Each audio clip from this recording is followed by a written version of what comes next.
Okay.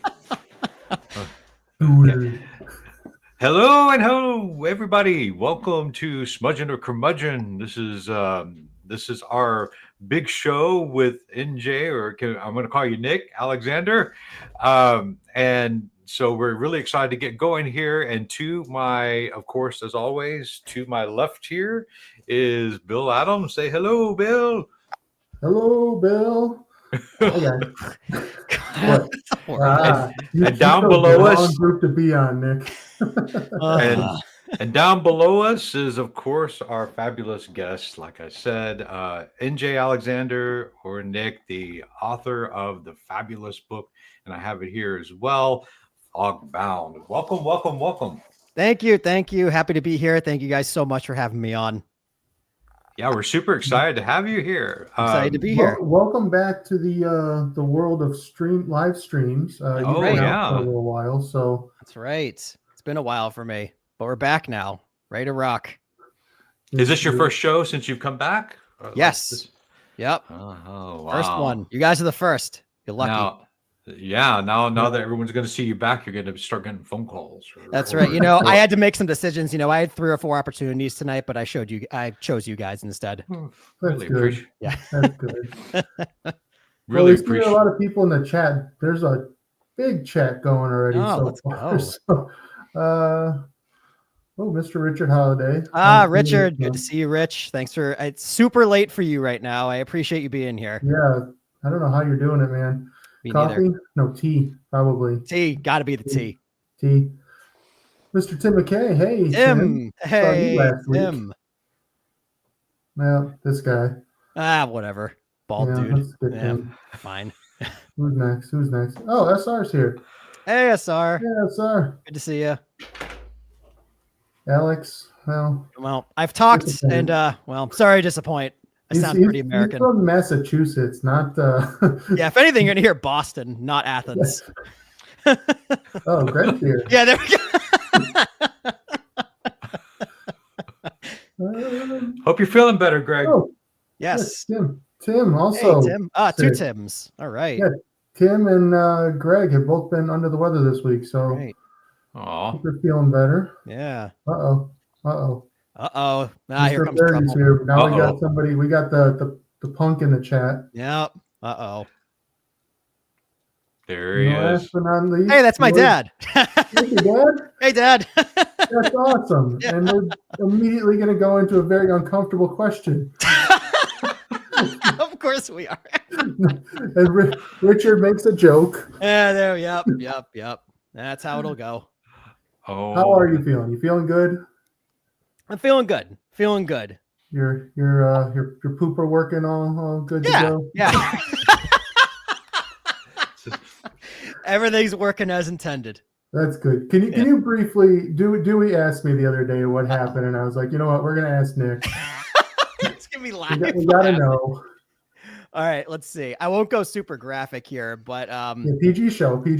Yeah, PG show. PG. All right. So back in the very beginning of February, I think February 3rd exactly, I started getting this like piercing abdominal pain, like 9 out of 10 pain every 2 to 3 minutes. If I were to describe it, I would say it felt like somebody took a knife, heated it over the stove, stabbed me with it, left it there, and then moved it around every couple minutes. Okay, PG show. Sorry. That was more PG-13. My bad.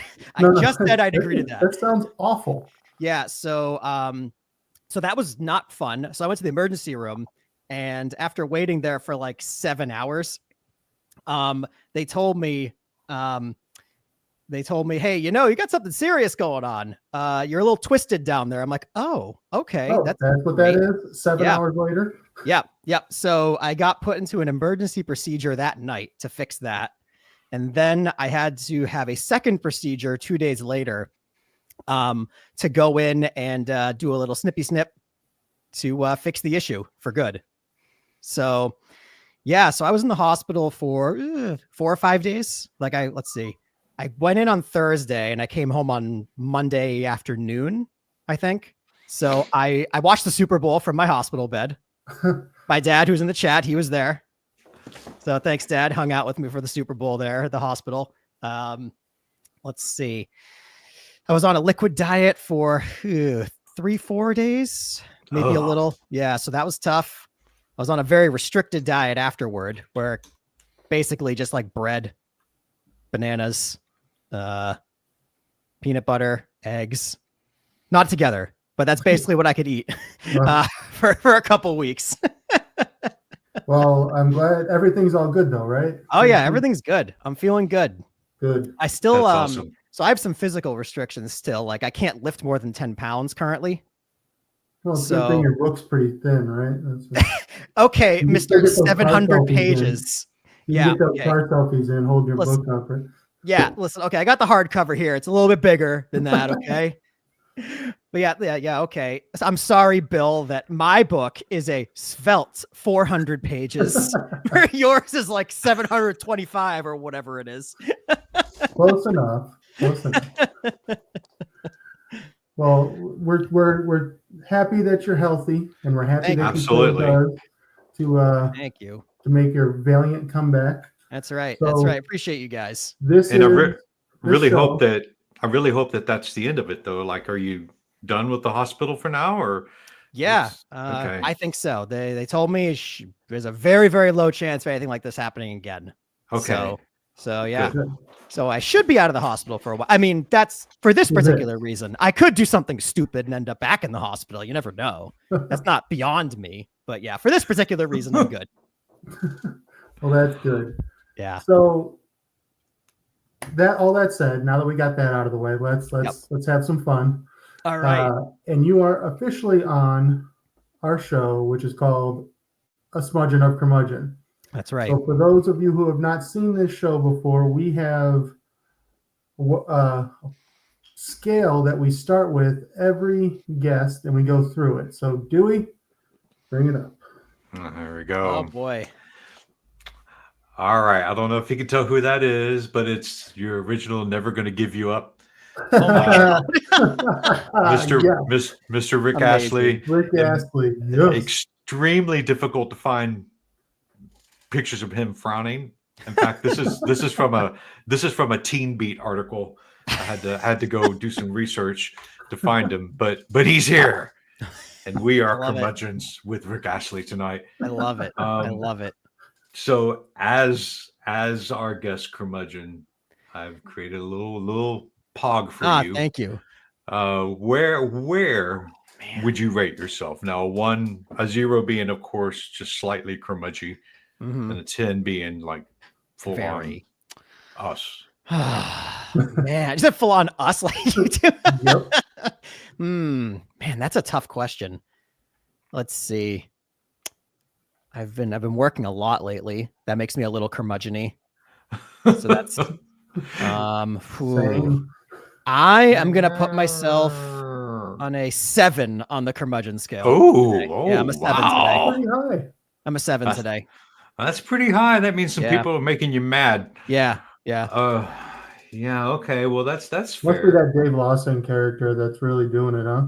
Yeah, I would say it's a combination of working long hours, Dave, stuff like that. Yeah. Working long hours, Dave, going to the store, Dave. That's right. Yeah, pretty much. Every 3 or so reasons it's Dave, as I go down the list. Yeah, it's pretty much just Dave. I mean, he should be writing, but He should be writing. Yeah. He should be writing. Yeah. Yeah, he should be. He's not writing. I don't know why he's not writing.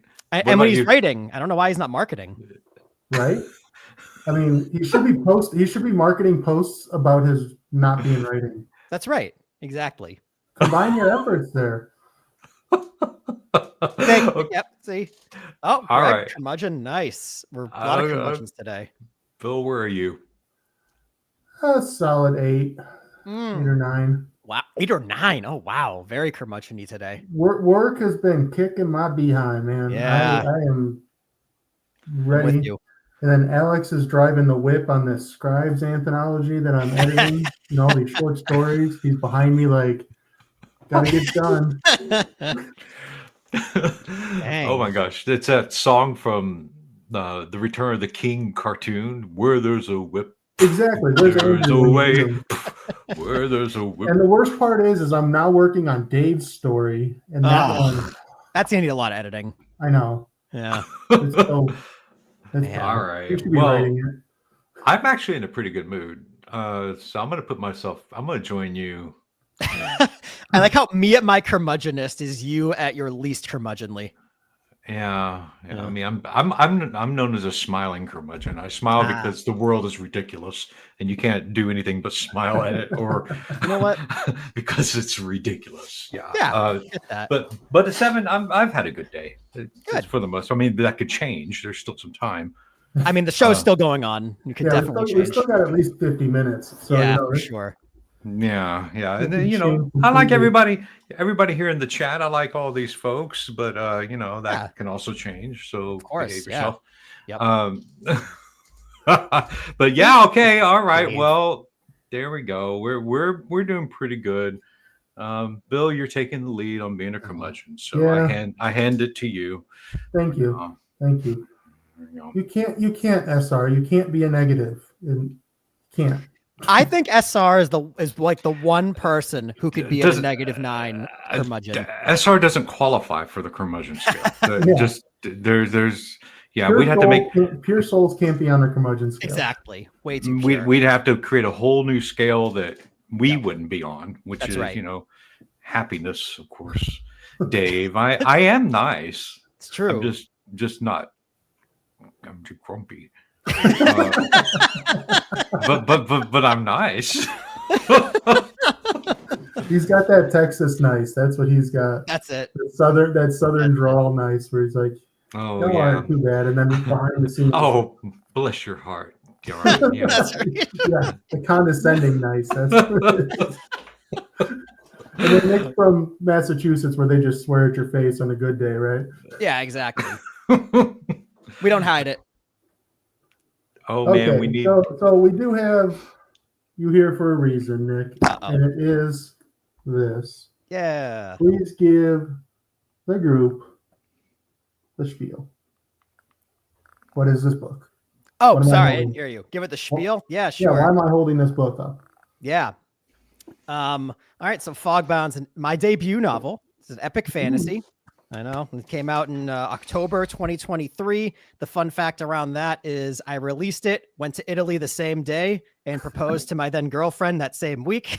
So Win. yeah, so it was quite the week for me way back October 2023. But anyway, so it's an epic fantasy novel. It stars a history teacher who is under the unfortunate circumstance of being under mind control from a long dead legendary hero. He is forced to join the army, go off to war, and fight in a battle for both his homeland and his own mind. And that all happens within the first 10 pages. He becomes a war hero after chapter 1, and then That's chapter right. 2, he's already retiring from the war.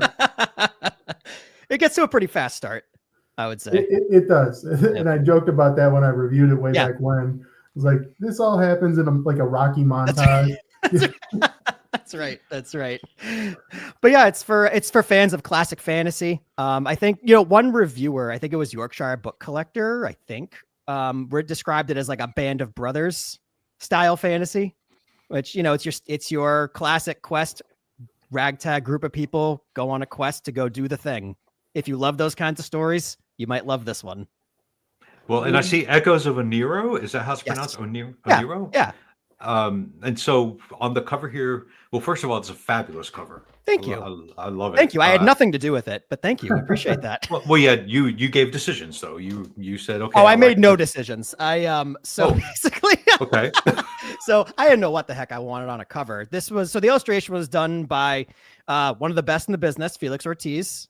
Wow.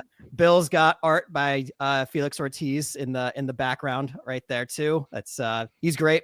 I sent him an email and I said, "Hey man, love your work. Would love to have your work as my cover. I don't know what to do." So,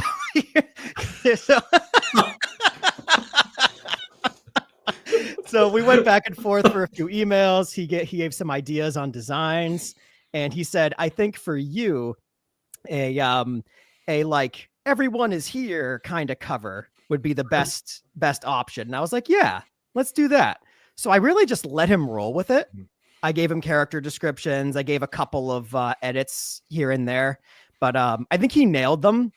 He nailed the character descriptions like he as he usually does. He nailed it. Oh, yeah. And let's see. So yeah, so he was great. He did that, and then Faye Lane did the design, typography, everything else. So Felix Yeah. did the illustration. Faye Lane did the typography. Yeah, it's beautiful. Thank you. It draws you right in, and I Thank see book 1. That's so right. when is book 2 coming out? Do we know? You know, my original plan was book 2 is going to come out like, you know, within a few months of book 1. Clearly that didn't happen. My 2023 and 2024 got pretty busy, so I didn't end up doing that. I really hope to have book 2 out later this year. I really hope. We'll see, but that would be amazing. It's written. Like I need to go through and make another editing pass on it. So fun fact, the book we're talking about here, Fogbound, underwent a pretty heavy rewrite because this is technically a story I wrote like, oh God, how old am I? 13, 14 years ago. ZB. Yeah, that guy's so young. It's ridiculous. But yeah, so I've rewritten basically. Okay, so I should start again. Every book in the series is technically written and has been written for a while. I wrote the conclusion of the series. The draft was done in 2020 or so. Book 2 underwent a word for word rewrite as soon as Fogbound was done. I do need to make another editing pass at it though, as I did a really smart thing, and by smart I mean very dumb, was change basically every character's name from the original. So I have to go through that in the second book too, and some characters also got a gender swap, so I got to look for the pronouns. It's going to be a whole thing. So whoever beta reads this, good luck. You're going to find a lot of those. I'll do my best. You're going to find a lot. So it's 4-book series. That's right. 4-book series. So are they all Fog titled? Bill, you have like just a Greg Terrell over here with all the blood in the title. Well, Greg took Bloodbound from me. I can never get that one back, but I wasn't thinking of that as a title anyway.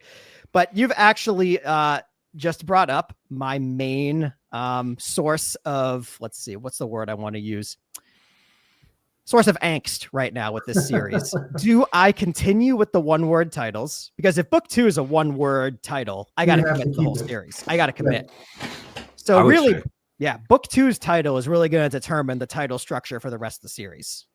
When I originally went through titling all these books, Fogbound was actually a very late addition as the title. You know, people say if the title will come to you as you write. Never did for me. It was horrible. Never came to me. So one of my main beta readers, his name is Alex Rivera, great guy. He was the one who actually thought of the title pretty much. So our Discord message history between me and him is really funny because it's basically me saying, "Hey man, I need help with titles. Here's like 12. What do you think?" So I have somehow landed on the word Fogbound to be like part of the title. So I was like, "Oh, do I do like something of the Fogbound, something Fogbound, blah blah blah?" He said, "Bro, how about just Fogbounds?" And I went, "Oh, that's pretty good." I mean, it's a good title. Yeah, I think it's a pretty good title because of what happens to Xerxian. Yeah, exactly. With the fog and whatever, it makes sense. The Vox, maybe it should be Voxbound. Voxbound, that could work. But yeah, I have to make that. What did you say, Bill? That's the warrior's name. Vox. You are incorrect. The warrior is Holent. Oh. You know, that's one thing that's really been really funny about the reviews I've gotten is like the AI summary of Fogbound has the main character's name spelled wrong because so many people spell it wrong. Dave included, which is hilarious. But yeah, yeah. I'm confusing them. That's right. No, it's all good. Holent is the warrior. I'm like, wait a second. Yeah, Holent's the warrior. Vox is the robed guy. Yep. Been a while since I read it. So. I forgive you, Bill. Don't worry. I forgive you. Well, I appreciate that. Dewey, we are at 20 minutes. Pull up the question wheel. Uh-oh. Oh, okay. I was going to ask a question, but that's fine. I'll wait. You can ask your question then. Make me feel bad. No, I'll wait. It's fine. Ooh. No, I'm Guilt just, on this channel. I'm just Right? joking. like it. Papa Bear was definitely false advertising with that curmudgeon of 7. I just moved it to 8. Okay, so I did want to ask you though, because I Nick, I haven't read it. I'm sorry, but That's okay. Don't worry about it. I love the title. I love Thank you. I love how I love the cover for sure. Thank you. And I love the fact that it's regular like it's a regular epic fantasy. So if I'm a fan, yes. if I'm a fan of what other kind of, I know we say epic fantasy, but right now there's so much out there. So what could you say to someone like me who likes older kind of fantasy, like Tolkien and all of that? Mm-hmm. Like what would you say to me and say, oh, this is a more like this kind of this writer and his work? So I will never compare myself to the greats like Tolkien or George R.R. Martin or anything like that. It does follow like a Lord of the Rings-esque journey where it really is about the journey. Like they got to get to the thing and do the thing, but the story is really in the journey behind it. Because like Lord of the Rings, the objective is quite simple, right? The objective of Lord of the Rings, get the ring to Mount Doom, throw it in there. The objective is pretty simple. The interesting stuff is what happens in between. And that's how I would describe this book too, where the objective is pretty simple. Go to the next country, see if you can get reinforcements. Pretty simple. But it's everything that happens in between to the main characters, to our leading man Xerxian, to everyone else. That I think is where the true enjoyment lies. I would compare it. So I think my writing style is similar to that of like a Nicholas Eames or possibly even a John Gwynne. I love John Gwynne, and he's like my main source of inspiration right now. I can't really compare to him. He's, obviously he's amazing, but he is one of my main sources of inspiration. But yeah, I mean, for the old person in Dewey, I would say he's very 90s Terry Brooks. Oh, okay. Terry Brooks is, you know what? Terry Brooks is a great one. Yeah, that's a great comparison. The 90s stories of genre is very much like that. You know what? That's a great comparison. Yep. And I love Terry. I love the. Well, I've read the first Shannara or Shannara or whatever. Yeah, I never pronounce it right. But Magic Kingdom for Sale. Also, I read by Terry Brooks that whole series, which I loved. That little shoot off of where he went with that. And so that's a great. That's great. So thank you. I appreciate that. And I'm going to go ahead and pull up the questions now. Okay. So hopefully you see it here. I do want to explain something. Just so before we get going here, I did add a little question mark to the spin the wheel. So typically what I do is I spin the wheel, whatever number it lands on, that's the question that we're going to go to for you to answer. But I'm kind of throwing in a wrench. I thought it'd be kind of fun. If it lands on the question mark, you get to ask me or Bill a question. Oh, let's go. All right. You have to come up with the question. Obviously, so just start thinking ahead, because this wheel it's a doozy. It might land right on that first time around. So you man, I'm ready. To go? Let's do it. Yeah. All right. Spinning. Oh, number 2. Number 2. Okay. Very fitting considering what I had done. Anyway. All right. Like, why did I agree to this? Why? This is why I don't look in the Discord chat. That's what he's thinking right now. Oh, I do read the Discord. It's a very fun place to go. Okay, so here we go. All right. So why would Xerxian be the perfect role for Nicolas Cage in a National Treasure type series or movie? Oh man. Okay. So the question is asking me why, but it sounds like they think it's the right answer anyway. Well, no, it is. Yeah. It is the right answer. But like, explain how this movie would be or your book would be the perfect National Treasure type movie for Nicolas Cage. I think the way Nicolas Cage portrays all of his characters and how he reacts would be very similar to how Xerxian does in the first act. Like, it's like, oh no, I gotta go to the army now. Okay, I guess I'll go to the army. Okay, I guess I gotta go here. I guess I gotta do that. I think Nicolas Cage would play that. I don't want to say beautifully, but he would definitely nail the comedic factor. I mean, I just pictured. When I came up with these questions last night, like it was late, so some of these are goofy like this. All good. And I was like, this would be a perfect role for Nicolas Cage because Yeah. can you imagine Nicolas Cage being possessed That's true too. and going through that montage of becoming the famous soldier and then, then everything that happens in this journey? Like It would be perfect really for funny. him. Especially nowadays Nicolas Cage, not like Yes, that's 90s true. Nicolas Cage when he was actually a good actor. No, you know what? I think people ask all the time, who would you cast? And like the movie, if your book is made to a movie, will be your perfect cast. I'm gonna say Nicolas Cage now to get the reactions. Because you're right, him possessed would be really funny. Alrighty. So you want to do one more? Oh, Do one more. all right. Let's see what And we you can get. do your serious questions, Dewey. There's no serious questions. I won't ask any serious questions. I'll just sit here and be quiet. And I'm trying to get you to a 10. Number 5. you're doing it. Okay, here we go. If you had to vote off any member of WWP from Survivor, who would be your first vote? I love all the Rick Astleys, by the way. That's right. Yeah. Oh man. Yeah. I wonder why that's there. Man. Do I give the obvious answer? Do I do it? I mean, he's here in the chat, isn't he? Yeah. Yeah. Okay. Yeah. It's Dave. 100% it's Dave. Oh, It's poor Dave. Dave. Yeah, it's Dave. That's Always why when Dave. I asked it, when we had him on and I asked him a question, not this one, but similar Yeah. to this, I put the caveat that he couldn't name me. That was going to be his obvious answer. It would never be you, Bill. I would never pick you, Bill. That's for sure. It's All not- right. It's not Dave. Why aren't you writing? Yeah, we're gonna cast him off the island so he can keep writing. That's the excuse. But he won't keep writing. He'll just keep. That's true. Yeah, He's gonna keep he's gonna be marketing. Instead. Yeah.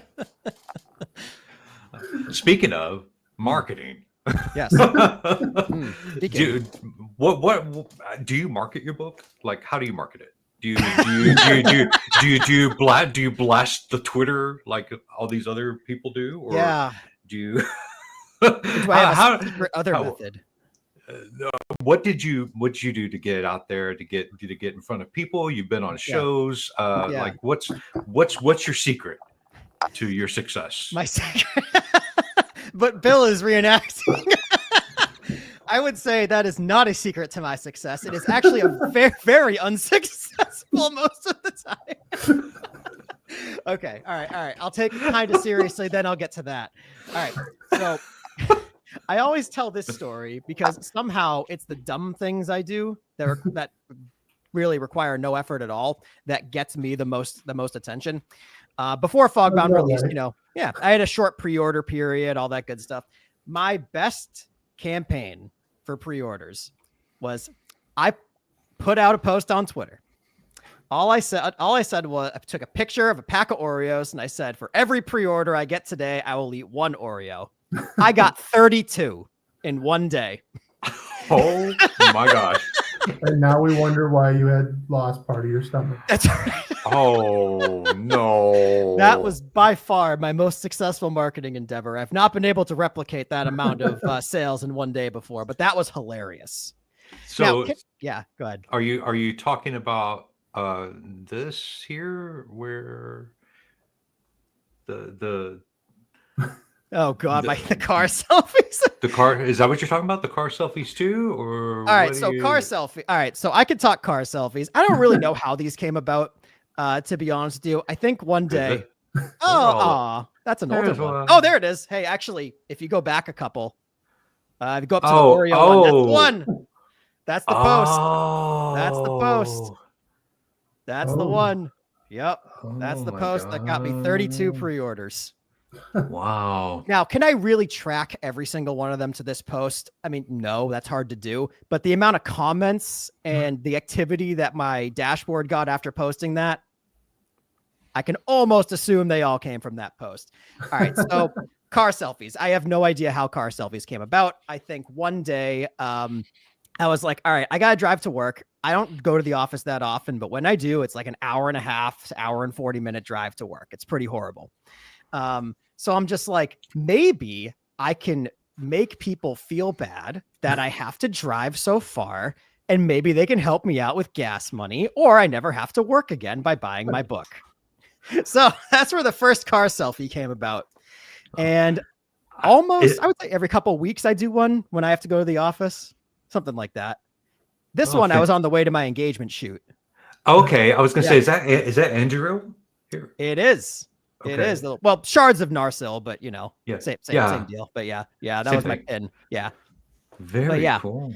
Yeah. So that was before my engagement shoot. But yeah, take a look at my Twitter media there. It's an interesting place. But yeah, my most successful car selfie though was probably when we had a snowstorm here in Massachusetts in April last year. And I posted something like, buy this book so I never have to drive to work in a snowstorm in April ever again.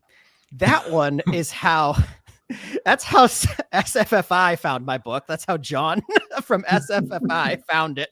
And he ended up buying it and writing a review because of that post that he saw, which is hilarious. Oh, okay. So you're saying it wasn't this post here? I forgot about that one.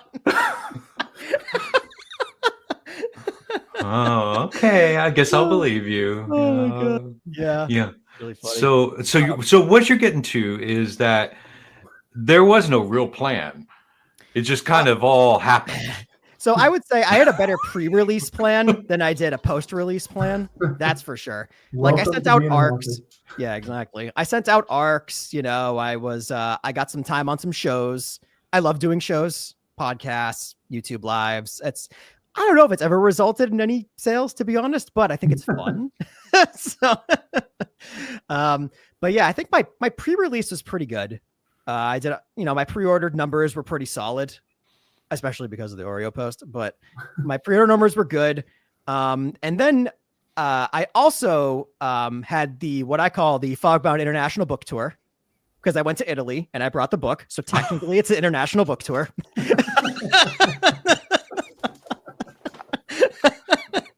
I got pictures on the famous structures that are there. Like we were in Venice, we were in Milan, the Duomo. I've got a picture with Fogbound there. A bunch of pictures in Italy. But yeah, so I had that going on, and since then, it's really just a bunch of random posts. I do sales, like I do the Naratest sale that comes up in April and August. I do those. I did the big indie sale in December, so I tend to take part in those. But yeah, I need to do more. That's for sure. Maybe if I worked less hours, I could do more. Well, yeah, or not get married in the middle of a book release. And all that good stuff. Listen, I didn't let that deter me from taking car selfies. I have that one car selfie in the limo going to the get married at the church. Okay. Yeah, it's a good plan, but it's also a good thing you didn't do it. That's right. Yeah, I was looking for that, but I guess I don't know. You got a lot here, though. It's a lot. Good stuff. I've never heard someone refer to my Twitter posts as good stuff before. Dewey's too nice. I mean, southern. That's right. It's nice and clean. Let's put it that way. Bless your heart, Nick. You do a great job. Oh man, you poor dear. What is this guy doing? He needs help. Well, yeah, no. I was going to say, it just seems like a lot of authors go into this whole. They have this humongous marketing strategy. Yeah. Like when Bill and I, when we did Tana, we did the arc thing, right, Bill? Yeah. We did the arcs. We did some pre-release like tweets and whatever, or mostly Bill did it, but it was just kind of like, let's get it out there. Let's get in people's hands. Yeah. Hope the reviews are good. But we haven't done any kind of like conventions or set up booths or done the things where we'd like to do, like go to libraries and talk to kids. And we haven't done any of that. Hopefully we can soon, but it just seems like authors get they say, oh, you got to have this marketing plan. You got to have this big thing going on. I really think it's just the quality of the book and the word of mouth, and I like with the indie anyway, and just being in the right place at the right time. It's a huge part of it. The other stuff can be fun. Like I did one signing at a local bookstore here in Massachusetts. Shout out to Tatnook Bookstore. My first and only author signing an event that I've done. It was a lot of fun, honestly. So if you guys can get something at a library, I think like talk to kids about Tana. I mean, I think that'd be a blast for you guys. That'd be a lot of fun. I messed up and had a kid in the middle of last summer. So Bill. That ruined a lot of the. There goes that. Well, but book 2 will definitely go full blast with it. But I hope so. If anything, I can do local and you can do local, and we'll just go whatever. But I mean, you guys are in our finalists in Spiffbo, which is amazing with Tana. Yeah, we got That's incredible. Thank you. So I love that. That's got to be good marketing for you. That's great. If we use it. You would think. Yeah, I got mine right here. I've dropped this coin. It's very nice and very sturdy because I've dropped it at least 6 times. Oh, I play with this all the time when I'm on work calls. Yeah. And I drop it, and it like I got wooden or laminate floors, and it just makes it a sound. Yeah. And for ZB, who's not here, this is what the Pog flipper used to look like. It was like this size too, because I don't know if you saw that we were talking about Pogs on Triple B's post. I did. Remember Pogs? I do remember Pogs. Oh my god. Yeah. No, you don't remember Pogs? Oh no, I remember them. I used to confiscate them from my students. There you go. So you have to remember. Been around a little while. I would those and the little skateboards. Those. I could never figure those out. I'm not. Nah, I was never any good at those. Figure it out. Well, let's ask you another question. Back to the wheel. And remember these questions Bill did last night. I got the email like at 1:30 or something. It was late. It was late. So oh no, I gotta do the whole screen. Entire screen. I am a professional. Yeah. We're all professionals here. It's all good. Super Here we go. proper. Yeah. All righty. Are we gonna get it? We're gonna get it. Oh no! We did Woo! Get it. Wow. Oh, that makes me nervous. Why'd I do that? Wow. Okay, number 1. Here we go. Why is the boil-faced man based on ZB Still? Honestly, where did this guy start? Well, so one hidden lore about the boil-faced man and why he's based off ZB Steel. He also loves Sleep Token. So that's part of it too. There's that whole connection there. I mean, why is Sleep Token just like a stranglehold on the I don't get it, man. I've never heard of them until I've never heard them either. I've never listened to them, but they've got I first properly listened to them like 2 nights ago or whatever when I was messaging people. I was like, I got it on the YouTube. Yeah. And then I jumped off of it after 3 songs. I was like, what's going on here? See, y'all been talking about that Sleep Tokens list. Sleep Token. And I see that and I'm just like, whatever. So I don't know I didn't know any of it. What is Sleep Token? Is this like because initially I thought it was like a new pill to take to make you, No, that's Dave's book. Pill to make you go to sleep. I'm kidding, Dave. Poor Dave. I'm kidding, Dave. I'm sorry, Dave. All right. Anyway, I can answer the question properly now. All right. The boil-faced man. So, this is actually one of the best decisions I made for this whole rewrite of Fogbound. He was always a character, right? Even when I wrote him originally, like 13, whenever the heck it was, all those years ago.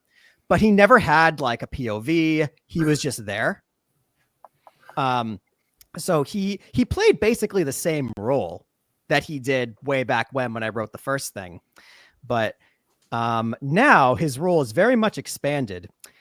I can't give too many details of where he started in terms of spoiler warnings here. For the rest of the series. Yeah, but you know, he, for all intents and purposes, he is a very, I don't want to use the word ugly, but he kind of is. He is literally, as the name describes, he is nameless. I refer to him as the boil-faced man in the narrative because his face is full of boils. They crack, they pop. Ew. Yeah, he's not the most visually pleasant kind of guy. And his chapters are probably the ones that get to be the most R-rated Yep. in the book for sure. Because I would say Fogbound isn't really an R-rated book. There is violence, there's some swearing in there, but it's really his chapters that might make the skin crawl a little bit. Let's see. Although there's one fun fact about him, he remains nameless. His identity is a mystery, but you can figure out who he is in the text of Fogbound if you read between the lines. You will be able to figure out who he is. His identity is not revealed within the book, but you can figure it out if you read close enough. So you've described how he looks, but Yeah. how does he dress? Is he dressed like? Sure. So he's dressed in pretty much an old, it's not a trench coat, like old brown tattered robe where think about like a guy on the street coming up to you and holding open a coat. You're like, hello. And carries like vials of blood with him, knives, that sort of thing. That's kind of his thing, you know? All he wants, Dewey, is to be just like you. That's all he wants. Oh, well, I'm glad you didn't say, and he is just like you, Dewey. Yeah. I'm glad you didn't say that. No, Thank he's you. based on ZB Steel, remember? Yeah. Oh yeah, I'm too old for that then. That's right. That's right. But yeah, he is the boil-faced man is definitely the unexpected fan favorite. I'm very glad that I expanded his role and gave him a POV in Fogbound because he is the character pretty much everybody and every review talks about. Wow. So was he not in the first book then? He was in it, played the same role, but he just didn't have a POV. He was just there. So who was the POV in those scenes then? Those scenes did not exist. They were added for Fogbound. Those scenes didn't exist. I gave him a whole arc, essentially, in the rewrite. And it was probably the best thing I ever did. Yeah, for sure.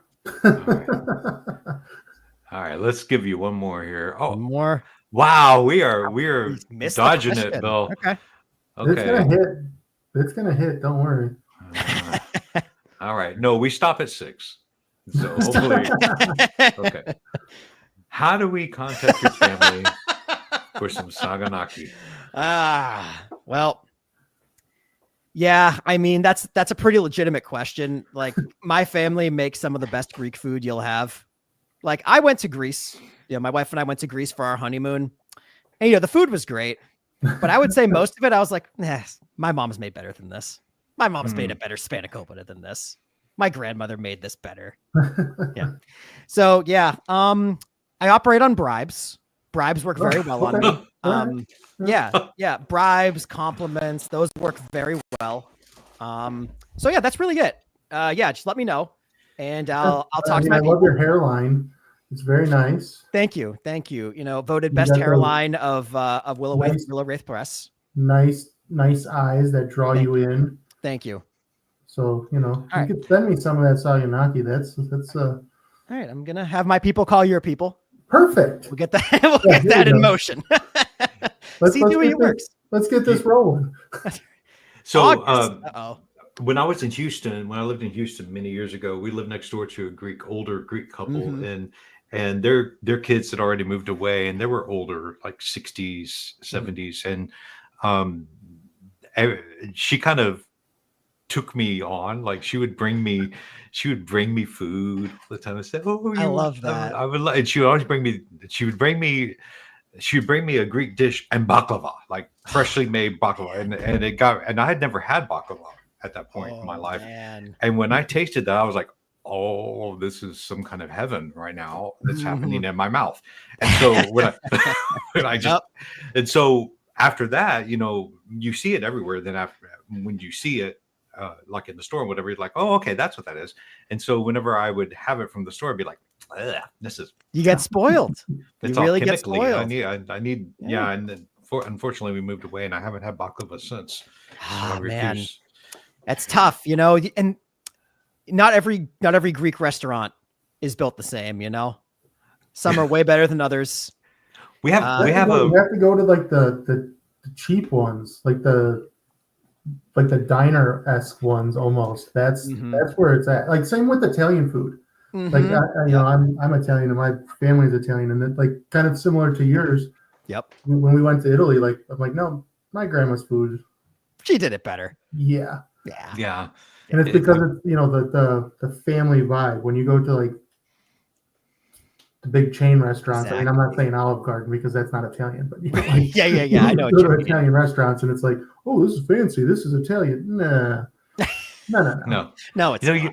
You need some, like, I grew up in Corpus Christi, and so we had down in Corpus, we had a lot of, like, every other place was a Tex-Mex, food. So we would go and have like breakfast burrito. People in the north call them breakfast burritos. We call them taquitos here in Texas. Oh, sure. But we would go and we'd have Mexican food and Tex-Mex, and it was always the best places where we had the abuela in the back, making the tortillas and making the food. And she'd come out and she'd give me a hug. I love it. Of one place that we go to. That's called Acapulco's, and we would go and she would always come out and ask me how my food was. I love that. And my wife is she has a Latina in her, so they would talk, and it was I love it.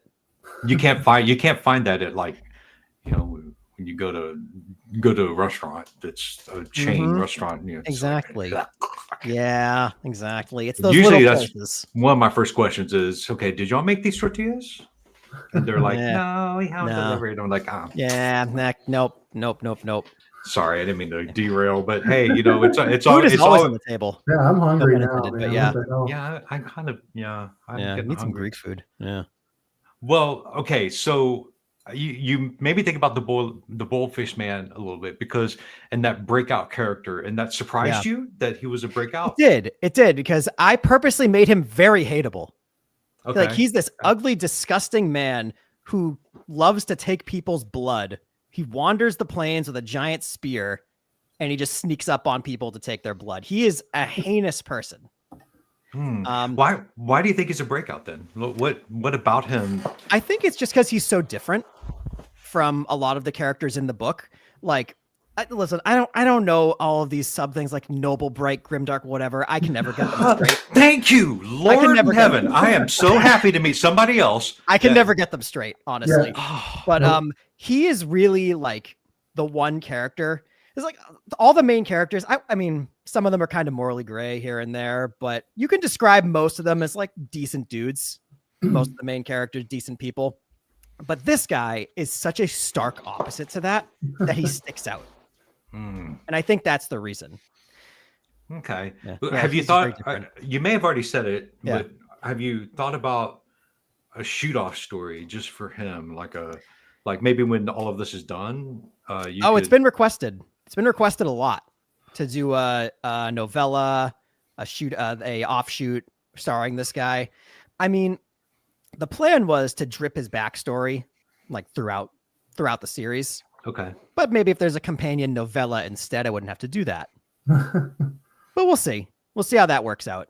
I I just don't want to give people the idea. Oh yeah, by the way, you're gonna have to read this novella too on top of 4 books to get the real thing. Listen, I'm not Brandon Sanderson here. People aren't just gonna buy it to buy it. Okay, it's not gonna happen. Oh, dropping the gauntlet. That's People just buy it to buy it. Dave Lawson, then, right? That's right. Novella. You don't want to. That's right. That's right. Speaking of Dave, I was reading through the chat just now. Dave spelled another character's name wrong, which is very, very on brand for Dave. There, thank you. Yeah, that's the one. Like, it's like you took the A from Ardian and switched it with the E in Xerxian, and that's how he gets the spellings of these characters' names. It's very funny. But honestly, though, I do agree with Dave. Ardian, I think, is an unsung hero throughout the story, and he is underrated for sure. Okay, I can agree with that. Yeah. I don't know if you already put this one up, Nickel Bright. I love that. Okay, so you hit on a topic that's near and dear to my heart, and that is what in the world with all these different things like Grimdark and Noble Dark and whatever. Like it. My brain is like, okay, Yeah, I don't know. And so, but if you were to take a term, I know you say epic fantasy, Yeah, but that's pretty broad in and of it is itself. very broad.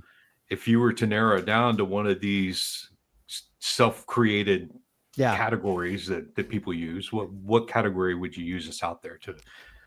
Yeah, I would say if we're using those categories, Noble Bright probably describes it the best. It's definitely not Grimdark.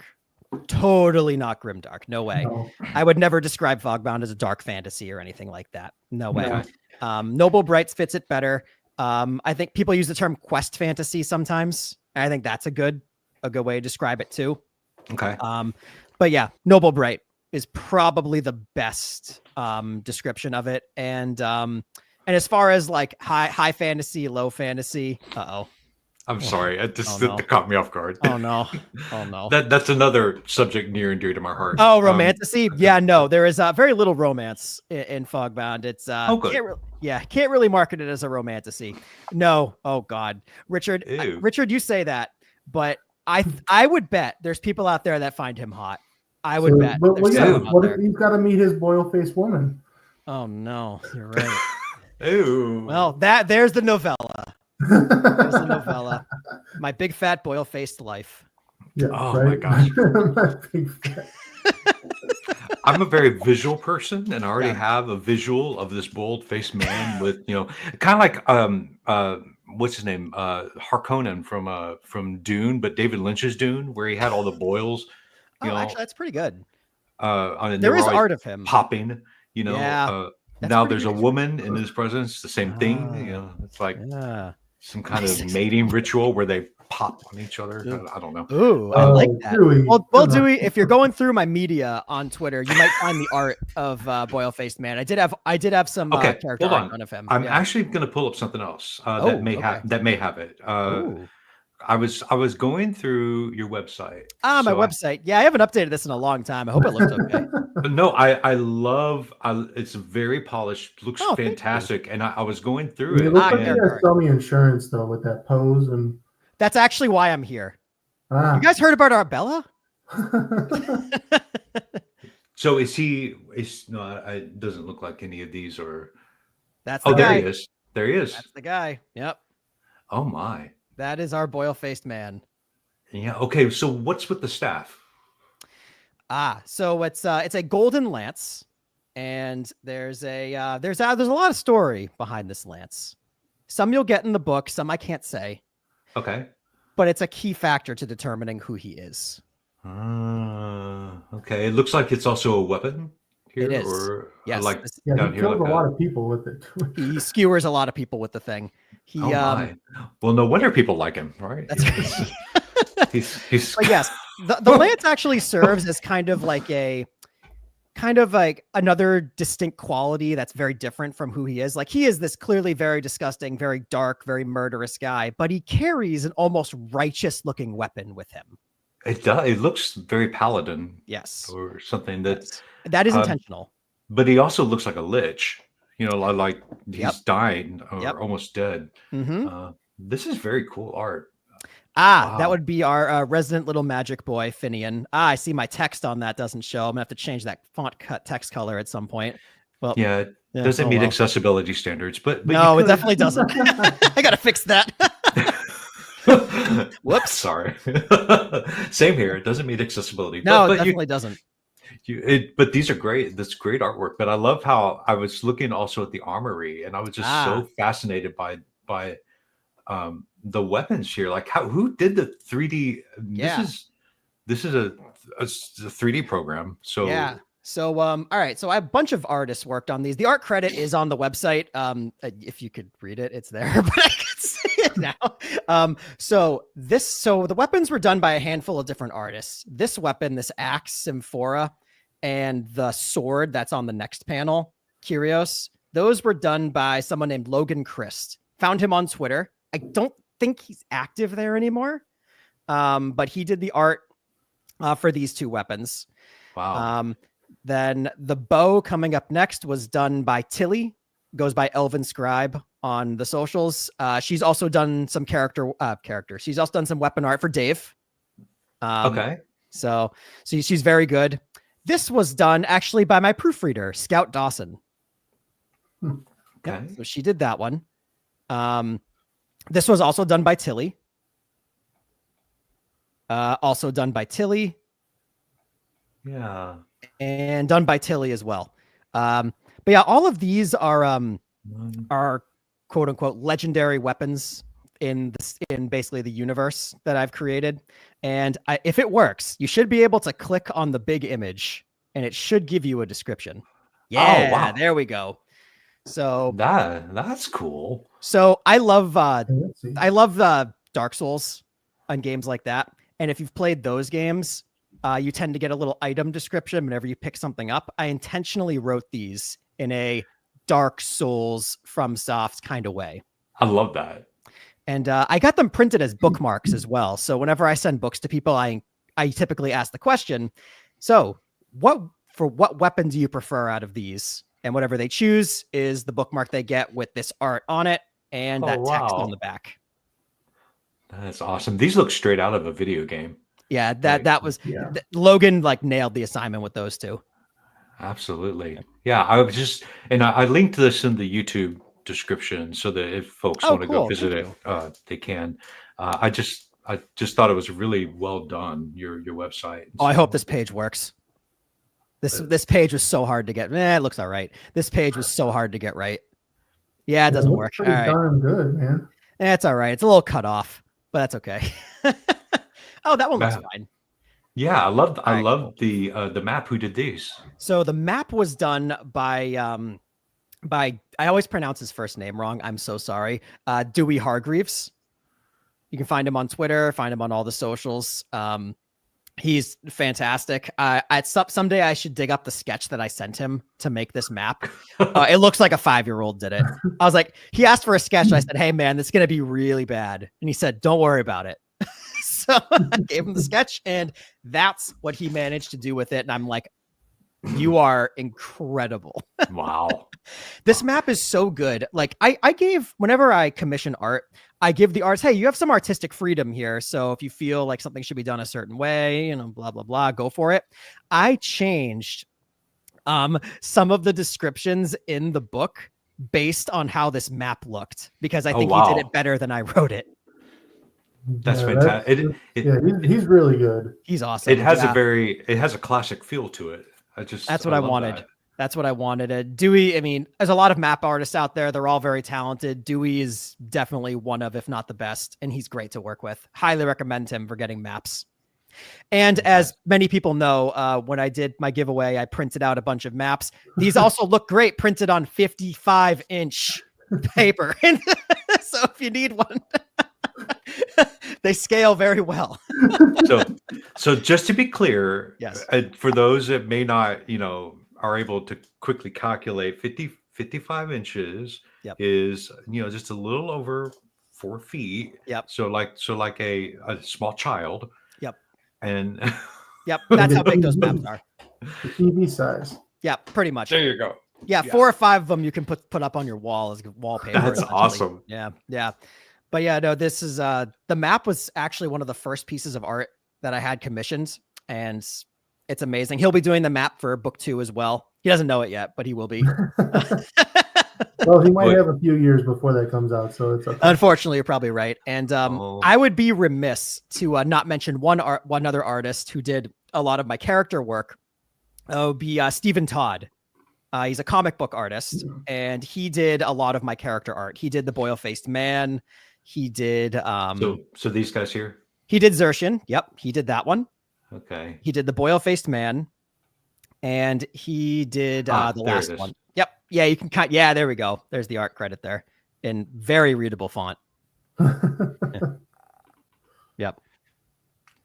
You can definitely tell the comic.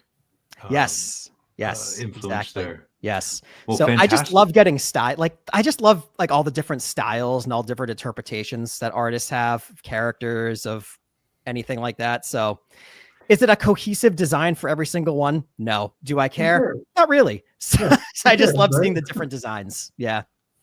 Well, folks, go check it out. I put the link in the down in the YouTube description while you're there. Like, subscribe. We have a couple more questions. You want to Do do for it, it. Bill? I'm a little nervous now. Well, we got Well, one out of 3 chance to get the Yeah. question. Oh boy, here we go. Okay, All right. so yeah, we have 3, 6, Oh, man. and okay, so 369. All right, number 6. all right. Oh my God. Okay, I don't like that.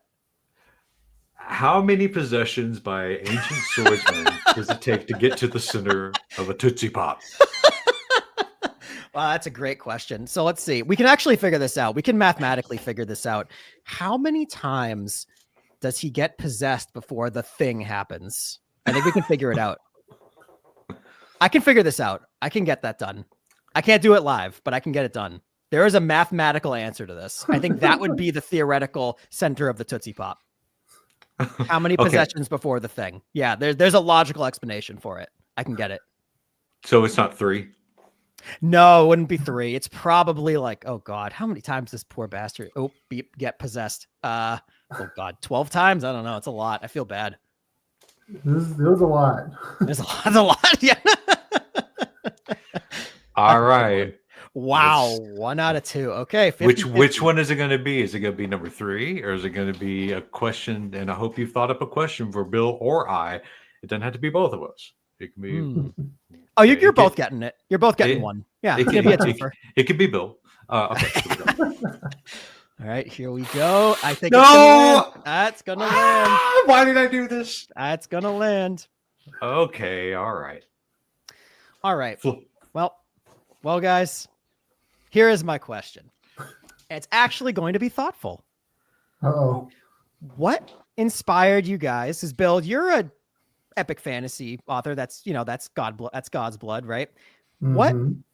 What inspired you guys to write a children's book, and why did you want to write a children's book? Well, I'll answer Middle my grade. I shouldn't answer. say children. I should say middle grade. But yeah. My answer's a hell of a lot easier than Dewey's because I didn't want to see his story get shoved in a trunk and never see the light of day.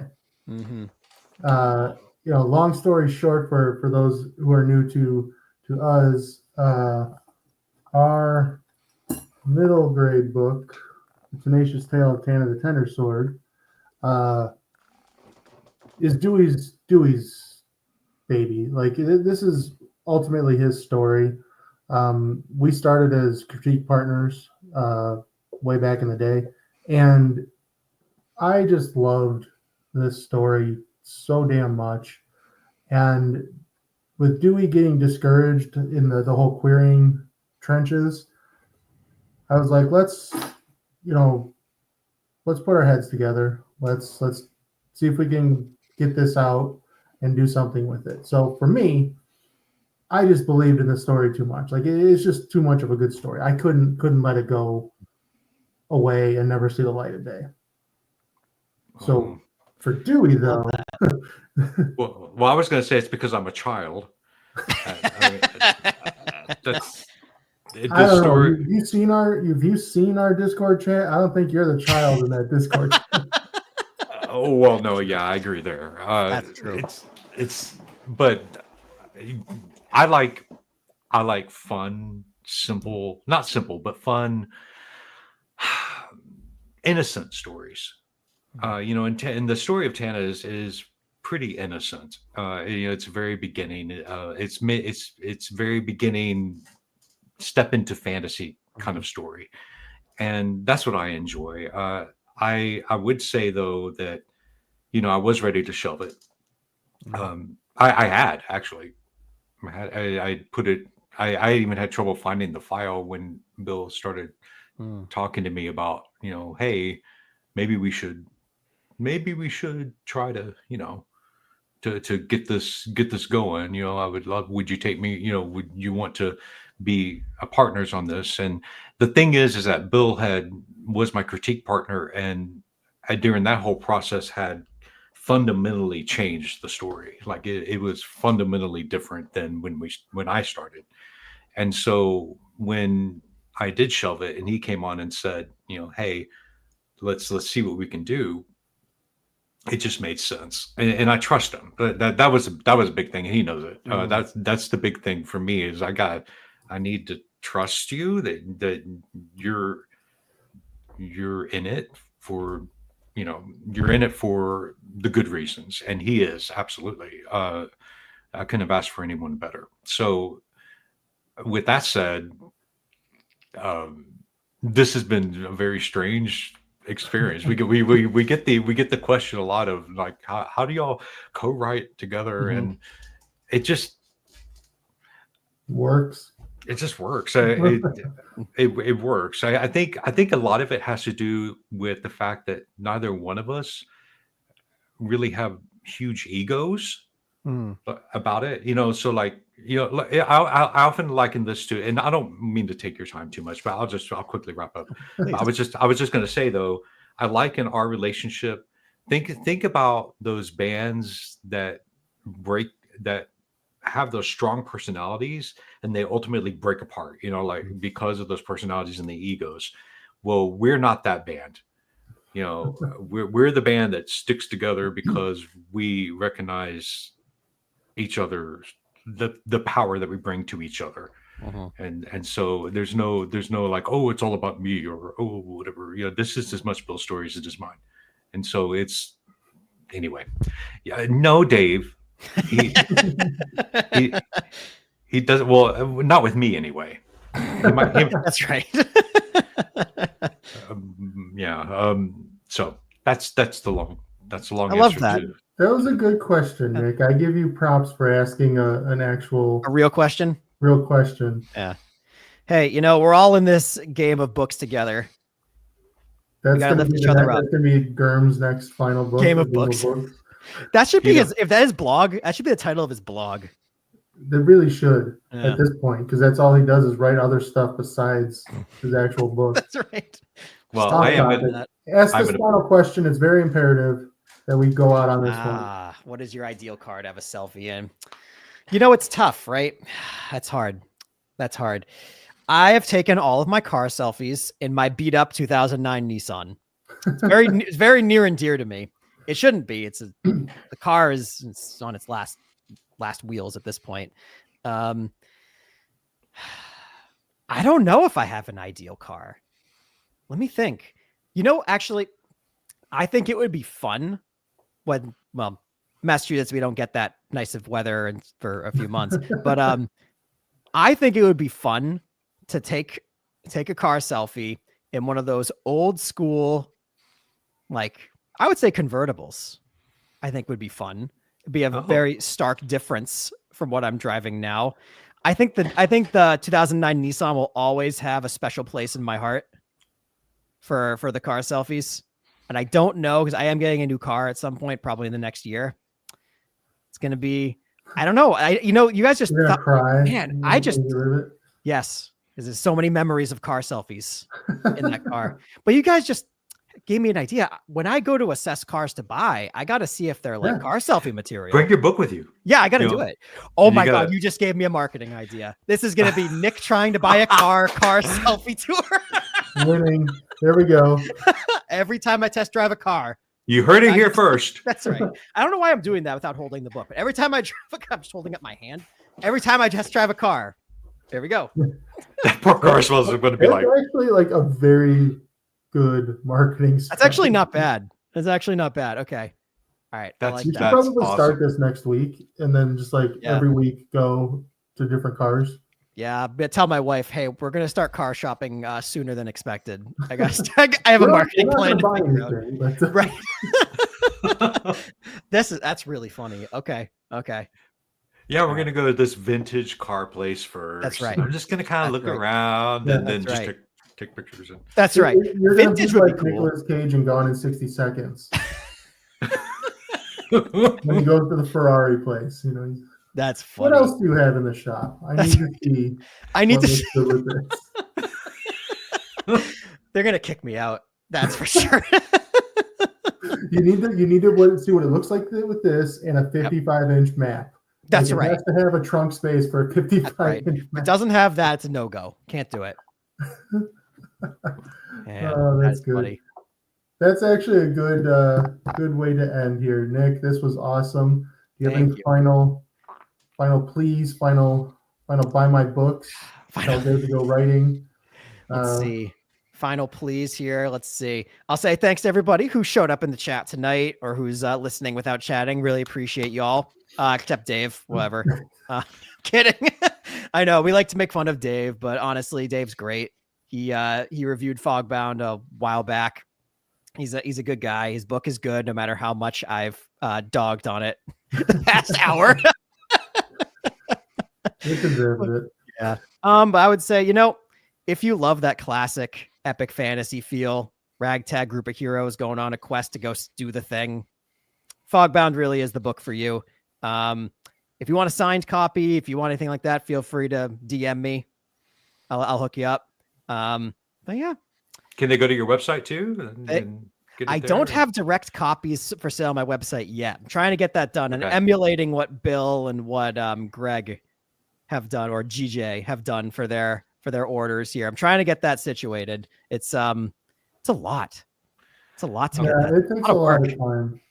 Yeah, it's a lot of work. It's an awful lot of work. It is. And I don't know if it's worth it, but we do what we got to do. We do. That's right. And enough people. Oh my God. Am I getting fog rolled right now?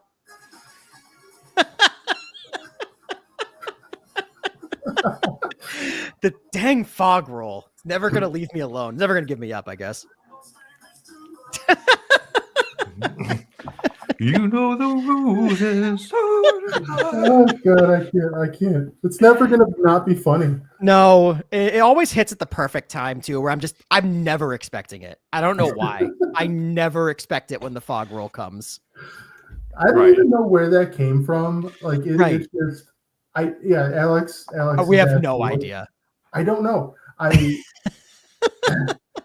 don't remember where it came from, and all of a sudden, I think I was just got rickrolled on something, and then I saw you did a car selfie or something, and I was like, "This is perfect." And somehow my brain thought of the lyrics. The fog roll. Oh my God! It's just so stupid. It works. That's like how it is. That's basically how I live my life. It's straight from the book of malarkey. That's right. You just opened up page 59. Oh, there we go. Fog rolling. Got it. There it is. Oh man, I'm never gonna not laugh at that. I don't know. Never gonna give you up. I'm a kid. That's all it is. Yep. Never gonna let you down. That's right. I'll never let you down. Never gonna run around or desert you. I love it. Oh man. Well, Nick, this was awesome. Thank you for joining us and for joining the Willow Wave Press Group. Thank you. Appreciate you having me on here, and I appreciate you inviting me there too. Bring other than opening doors to making fun of you. Yeah. Yeah, I haven't really done a There lot you of things are. other than that. Hey, I'm there. All right. There you are. right Love there. that. Sure. Love that. Yeah. I've never Well- seen that picture of Timothy before. He's so dapper.